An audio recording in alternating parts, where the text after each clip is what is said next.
ববু অল্প এই সাইডে ববু ওইখানে যে পোস্টার লিয়ে তো দেখা যাবে থাকা লাগে সবসময় যে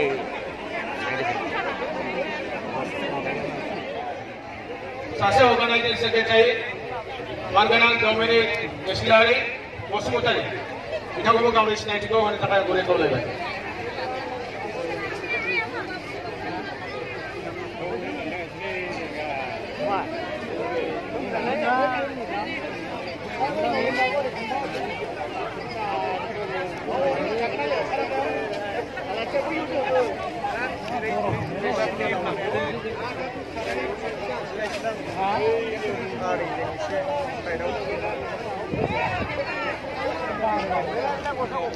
আগন্তুক 50 বছৰত আমাৰ সমাজৰ আৰু কষ্টৰ আন্দোলন নহয়, শান্তি স্থায়ী হৈ গ'ল।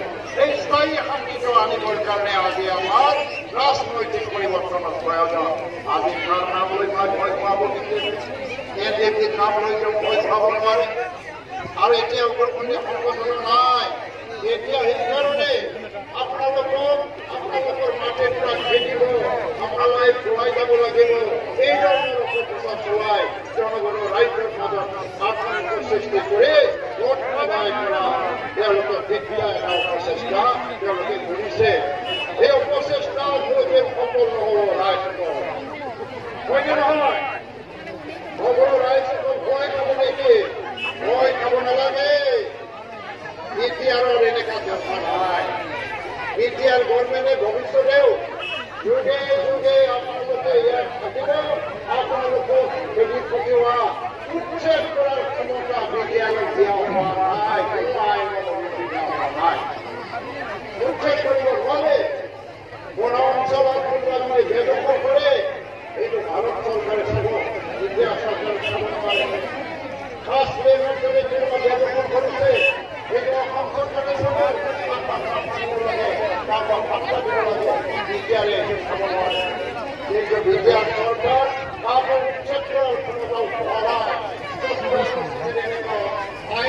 আজি ১৭ বছৰ আগত সেই ছিজনৰ ৭০ বছৰত কোনো জনজাতি মানুহ তেওঁলোকে সুবিধা নাই, তেওঁলোকে উচ্ছেদ কৰা নাই আৰু বিধেয়ক বিচাৰে উচ্ছেদ কৰিব নোৱাৰে। বৰঞ্চ ইউপিপিএল চৰকাৰ সমাধান আহিলে মাটি নোপোৱা মানুহবিলাকক মাটি দিয়াৰ প্ৰতিশ্ৰুতি নিজৰ ইস্তাহাৰত আজি লিপিবদ্ধ কৰিছে। আপোনালোকে নিশ্চয় দেখিছে আজি অকল মাটি পত্ৰ নাই, এইসকলক মাটি পত্ৰ দিয়াৰ কাৰণে নিজৰ ইস্তাহাৰত আজি প্ৰতিশ্ৰুতিবদ্ধ হৈ গ'ল। বনা অঞ্চলত যিসকল থাকে তেওঁলোকৰ মাটি পত্ৰ ক'ব লাগে বনোৱা আইন মতে আজিলৈকে দিয়া নাই ১৫ বছৰত। এই ১৫ বছৰত বিপিএলে নকৰা কাম ইউপিপিএল চৰকাৰ আহিলে বনা অঞ্চলত বসবাস কৰা যিসকল ৰাইজ মাটি পত্ৰ ক'ব লাগে এই মাটি পত্ৰ দিয়াৰ যিটো কাম এইটো তীব্ৰ গতিত লৈ পেলাই সকলোকে মাটি পত্ৰ দিয়াৰ কাম কৰাব বুলি ইউপিপিএল দলে নিজৰ ইস্তাহাৰত ইতিমধ্যে প্ৰতিশ্ৰুতিবদ্ধ হৈছে। এইকাৰণে কোনোবা ভয় কৰিব লগা নাই, বৰঞ্চ আপোনালোকক আমি নিৰাপত্তা দিম। বিগত সময় গ'ল, প্ৰত্যেক দিন মানুহ মৰিছিল, যিমান বড়ো মানুহ মৰিছে সিমান বড়ো মানুহ পুলিছে। ধন্যবাদ ৰাজাখান।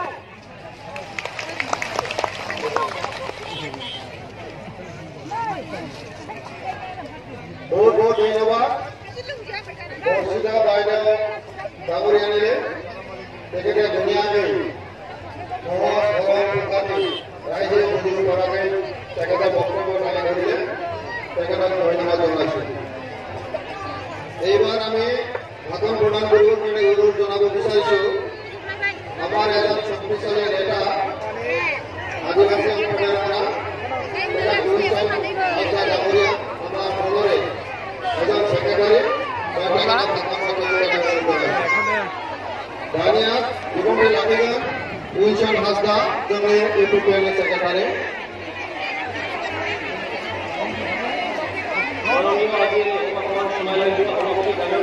আৰু লগতে ইয়াত উপস্থিত আমাৰ মাজত ইউপিপিএল দললৈ আমাৰ প্ৰতিষ্ঠাপক ডাঙৰীয়া আৰু আমাৰ মাজত আমাৰ নিজৰ শ্ৰদ্ধা ইউপিপিএল দলৰ সভাপতি হ'বলৈ গৈ আছে মাননীয় প্ৰমোদ বড়ো ডাঙৰীয়া।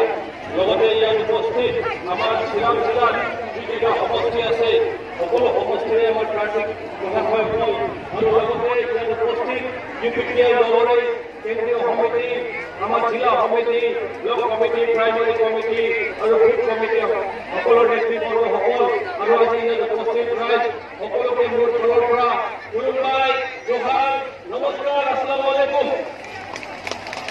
মই ধন্যবাদ জ্ঞাপন কৰিছোঁ যে ইমান বৃহৎ জনসংখ্যাত আপোনালোকে আজি ইয়াত গোট খাইছে। মই এটা কথাই ক'ব বিচাৰিছোঁ, বেছি দীঘলীয়া ভাষণ দিব বিচৰা নাই। আপোনালোকে সকলোৱে জানে যে 2003 চনত আমাৰ বিজেপি গঠন হ'ল। এই 2003 চনৰ পৰা 2020 চন হৈ গ'ল, 17 বছৰ পাৰ হৈ গ'ল। কোনে কাৰ চৰকাৰ আছিলে 17 বছৰত সকলোৱে জানে, বিপিএফৰ চৰকাৰ আছিলে। কোনে ৰাজত্ব কৰিলে, কোনে শাসন চলালে, বিপিএফে ৰাজত্ব কৰিলে, বিপিএফে শাসন চলালে। কাৰ হাতত ক্ষমতা আছিলে 17 বছৰত, বিপিএফৰ হাতত ক্ষমতা আছিলে। কাৰ হাতত ফাণ্ড পেকেজ আহিলে সকলো জাতি জনগোষ্ঠীৰ উন্নয়নৰ কাৰণে, সকলো জাতি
ভাই এটা যেন এমনই হয় ভাষা ধর্ম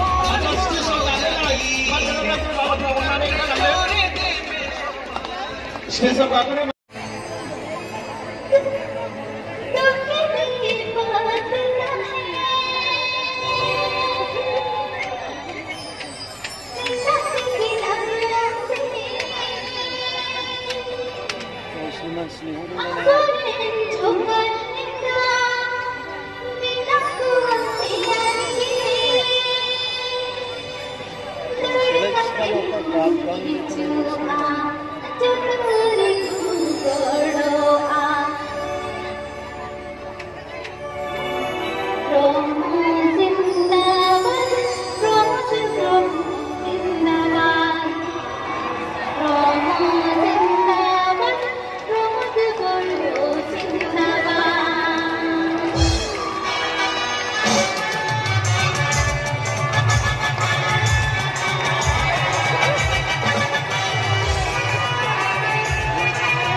নেতা বালি নেতা ভিত্তি চেয়ারম্যান মেম্বার হোক প্রত্যেক আইনগত ব্যবস্থা নয় যে লোক সরকার গঠন করার বিষয় মহাপত্র নিষেধ করো কাজ করিব লাগিব নাই